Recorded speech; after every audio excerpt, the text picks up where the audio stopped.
दोस्तों, एक बहुत ज़्यादा पूछे जाने वाला सवाल कि मेरे पास वैलिड वर्क परमिट है, मेरे पास सोशल सिक्योरिटी कार्ड है, मेरा असाइलम का केस अभी पेंडिंग है, तो क्या आइस मुझे भी गिरफ्तार कर सकती है?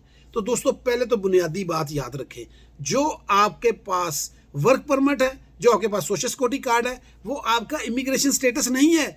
उसकी वजह से आपका कोई इमिग्रेशन स्टेटस चेंज नहीं होता। उससे क्या होता है, आपको ऑथराइजेशन मिल जाती है कि आप लीगली कानूनी तौर पर अमेरिका में काम कर सकते हैं, इसलिए आपको वर्क परमिट मिलता है। और वर्क परमिट क्या होता है, इसलिए दिया जाता है ताकि आपने जो केस अभी आपके पेंडिंग है, क्योंकि बहुत टाइम लग जाता है ना असाइलम केसों में, तो उस दौरान आप अपने बिल पे कर सकें, खाना खा सकें, फैमिली पाल सकें, किराए दे सकें, इसलिए आपको वर्क ऑथराइजेशन दी जाती है ईएडी के, ताकि आप आराम से काम कर सकें। उसका गिरफ्तारी से कोई दूर दूर दूर तक का ताल्लुक नहीं है।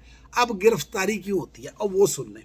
गिरफ्तारी होती है जनाब, आपका केस चाहे अभी यूएससीएस में लगा है, इंटरव्यू नहीं भी हुआ, लेकिन आपका कोई क्रिमिनल रिकॉर्ड आ गया है, आपने कोई झूठ बोल के वीज़ा लिया था, मिस रिप्रेजेंटेशन है ऐसी कि जिसमें फ्रॉड शामिल है, आपने कोई अपना इस दौरान जब वर्क परमिट मिल गया और अभी आप वेट कर रहे हैं, कोई क्राइम कर दिया, आपका केस कोर्ट में चला गया हुआ है और आप कोर्ट डेट पे गए ही नहीं, आपने एड्रेस चेंज किया और आपने एड्रेस अपडेट ही नहीं किया। अब नया काम जो शुरू है कि अब आपने अगर एनुअल फीस का टाइम आ गया, एनुअल फीस दी नहीं, इन सूरतों में वर्क परमिट वैलिड हो, सोशल सिक्योरिटी हो, जो मर्जी हो, आइस आपको गिरफ्तार कर सकती है। इसका कोई ताल्लुक नहीं है वर्क परमिट वगैरह से।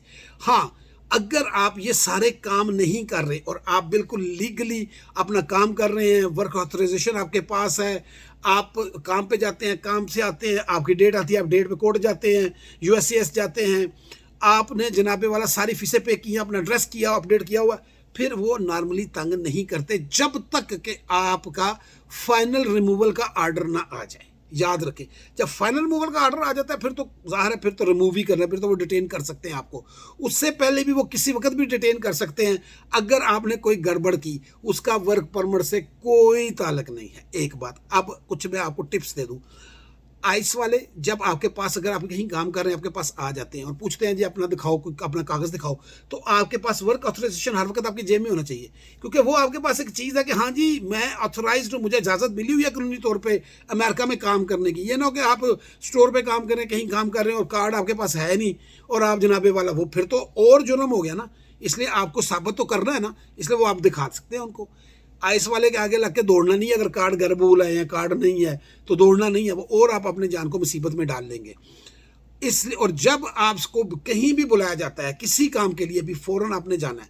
लेकिन मैं एक आपको ऐसी टिप दे दूं जो कि सब टिपों से बड़ी टिप है और सबसे इंपॉर्टेंट है कि कोई भी कदम उठाना है, कोई भी काम करना है, वकील को हमेशा बताना है और वकील से पूछना है। बॉबी डोबी शोबी कोई आपकी मदद नहीं कर सकता, वकील ही आपकी मदद कर सकता है। हम सिर्फ आपको एक गाइडलाइन बता सकते हैं, खबर बता सकते हैं दुनिया में क्या हो रहा है, और ये कॉमन नॉर्मल चीज़ें कि वर्क परमिट के बगैर गिरफ्तारी हो सकती है, वर्क परमिट के साथ गिरफ्तारी हो सकती है, आम चीज़ें हैं। आप अगर गिरफ्तार हो जाते हैं या किसी मुसीबत में फंस जाते हैं, किसी क्राइम में फंस जाते हैं, तो फिर उस वकील ने आपको बताना है और आपने उस वकील से पूछ के कोई कदम उठाना है। वकील के बगैर कुछ नहीं करना, ये बात याद रखिए। ये आपको बहुत बड़ी टिप दी रही हूँ। अपने व्यूज़ के लिए मैं चौधरी बन सकता हूँ क्योंकि मैं बता रहा हूँ आपको, ये बिल्कुल झूठ। मैं सिर्फ गाइडलाइंस दे सकता हूँ जो आवाम के लिए बनाते हैं, मैं खबर दे सकता हूँ जो आवाम के लिए होती है, बाकी सारा काम वकील ने करना है। Thank you so much. Channel को सब्सक्राइब कर लीजिएगा।